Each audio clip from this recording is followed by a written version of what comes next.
बयान ने झारखंड की सियासत को एक बार फिर गरमा दिया है। बीजेपी नेता किरीट सोमैया और अनंत ओझा जहां इस कार्रवाई को सुरक्षा के लिहाज से जरूरी बता रहे हैं, वहीं कांग्रेस और झारखंड मुक्ति मोर्चा इसे राजनीति से प्रेरित बता रहे हैं। इसी बीच पलाशगाछी पंचायत की मुखिया नफीसा खातून ने मजदूरों के पक्ष में बयान देकर विवाद को और गहरा कर दिया है। क्या है पूरा मामला, देखिए राजेश तोमर की ये एक्सक्लूसिव रिपोर्ट।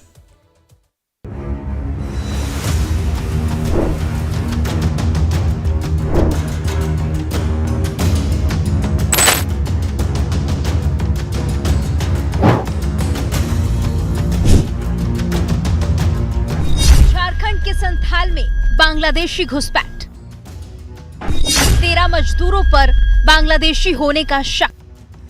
पहली बार संथाल में बांग्लादेशी घुसपैठ।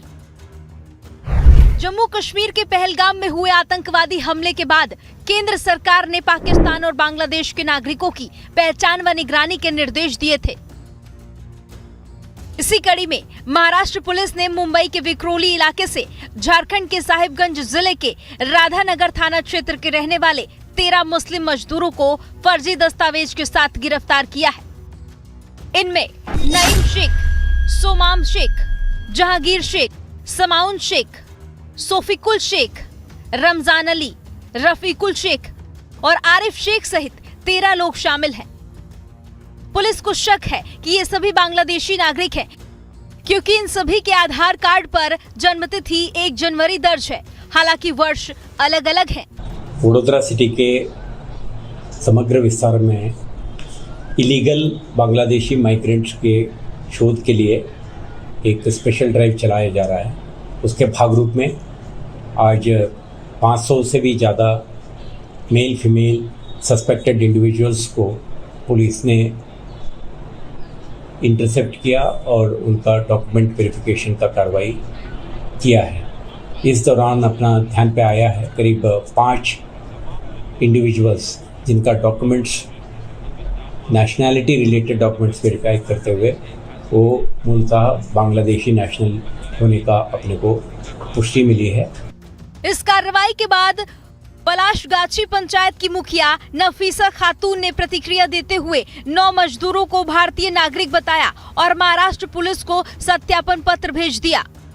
हालांकि उनके बयान का वीडियो सामने आने के बाद संदेह और बढ़ गया, क्योंकि वो कागज से पढ़ती नजर आई। इस बीच विक्रोली पुलिस का कहना है कि मजदूरों के दस्तावेजों की गहराई से जांच की जा रही है और इनके आधार कार्ड साहिबगंज और पाकुड़ जिले से फर्जी तरीके से बनाए गए हैं। मेरे पंचायत का 9 लोगों को मुंबई विक्रोली पुलिस बांग्लादेशी बोलकर हिरासत में लिया है, जो एक भी बांग्लादेशी नहीं है। नफीसा खातून के बयान के बाद बीजेपी के पूर्व विधायक अनंत ओझा ने अपने पुराने बयान को दोहराते हुए कहा कि वो लगातार इस मामले को उठाते रहे हैं, लेकिन अब तक कोई ठोस कदम नहीं उठाया गया। उन्होंने मामले की जांच NIA से कराने की मांग की है। जब मैंने सदन में इस मामला को उठाया कि राजमहल के लोगों का दुमका जिला के जरमुंडी प्रखंड के तलझारी में वो ऐसे दर्जनों लोगों का फर्जी नागरिक वैधता प्रमाण पत्र बना है, तो सरकार ने मुझे उत्तर दिया था कि CID जांच करा रही है। ऐसे हजारों नाम फर्जी आधार कार्ड बना करके, फर्जी वोटर कार्ड बना करके, अब आप सोच सकते हैं कि किस प्रकार का खेल चल रहा है, कौन लोग शामिल है। मैं आपके माध्यम से माननीय मुख्यमंत्री जी से और राज्य के मुख्य सचिव जी से, राज्य के DGP से बड़ी विनम्रता से आग्रह करते हैं कि यह आंतरिक सुरक्षा के लिए खतरा पैदा करेंगे। ये यहाँ के लोगों का रोजगार मारने का काम कर रहे हैं। जी हाँ, कुछ दिनों पहले लाइव टाइम्स की रिपोर्ट में भी बांग्लादेशी घुसपैठ को लेकर सवाल उठाए गए थे। रिपोर्ट में कांग्रेस प्रदेश अध्यक्ष से पूछा गया था कि जब बीजेपी नेता बाबूलाल मरांडी बार बार घुसपैठ का मुद्दा उठा रहे हैं तो सरकार क्यों चुप है। जवाब में उन्होंने कहा था कि अगर साहिबगंज और पाकुड़ में घुसपैठ हुई है तो बाबूलाल मरांडी सबूत दे। आप 1951 का सेंसस देखो और 2011 का देख लो। 1951 से 11 के बीच में जो सेंसस हुआ है, किस प्रकार से किनकी आबादी कितनी बढ़ी है, और उसके बाद आपको पता चलेगा कि घुसपैठ हुआ है कि नहीं। और उससे और अगर जस्टिफाई और करना है, उसको ठीक करना है, तो मैं इसलिए कहता हूँ भाई एनआरसी तो करे सरकार। तो एनआरसी से भी सरकार भागती है।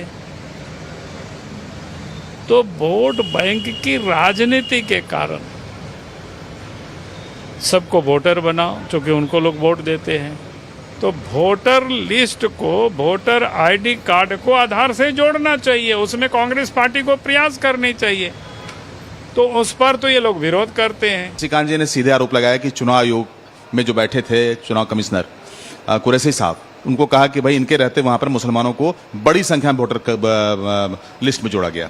कभी इन्होंने तो आज तक कोई प्रकाशित नहीं किया कि 50 आदमी, 100 आदमी, 500 आदमी, 1000 आदमी बांग्लादेश से हमारे यहाँ पर घुसपैठ में आए हुए हैं।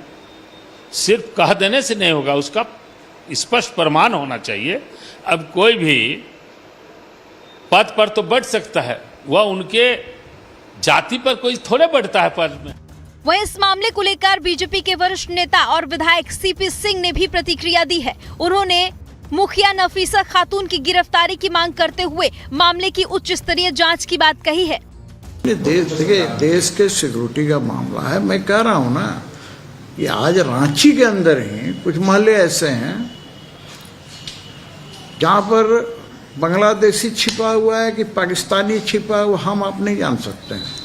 यदि वो पकड़ा जाए तो यही इंडी गठबंधन वाले, कांग्रेस, जेएमएम, सपा, बसपा, राजद, टीएमसी, जितने दल वाले हैं, ये सारे हाय तोबा मचा देंगे, छाती पीटने लगेंगे।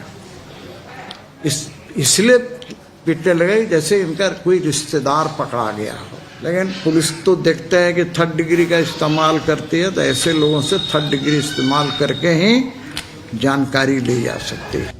बहरहाल घटना की पृष्ठभूमि और संथाल क्षेत्र में बदलते जनसांख्यिकीय स्वरूप को देखते हुए ये साफ हो रहा है कि बीजेपी जिन बांग्लादेशी घुसपैठ के आरोपों को लेकर वर्षों से मुखर रही है, अब उन्हें ठोस आधार मिल रहे हैं। मुंबई पुलिस की कार्रवाई के बाद ये आशंका और गहरा गई कि साहिबगंज समेत सीमावर्ती क्षेत्रों से बड़ी संख्या में बांग्लादेशी नागरिक भारत के विभिन्न हिस्सों में बसाए जा रहे हैं। मामला सिर्फ राज्य का नहीं, देश की सुरक्षा से जुड़ा है, इसलिए इसकी उच्च स्तरीय और निष्पक्ष जांच बेहद जरूरी है। राजेश तोमर की रिपोर्ट। 13 मजदूरों की गिरफ्तारी हुई मुंबई से।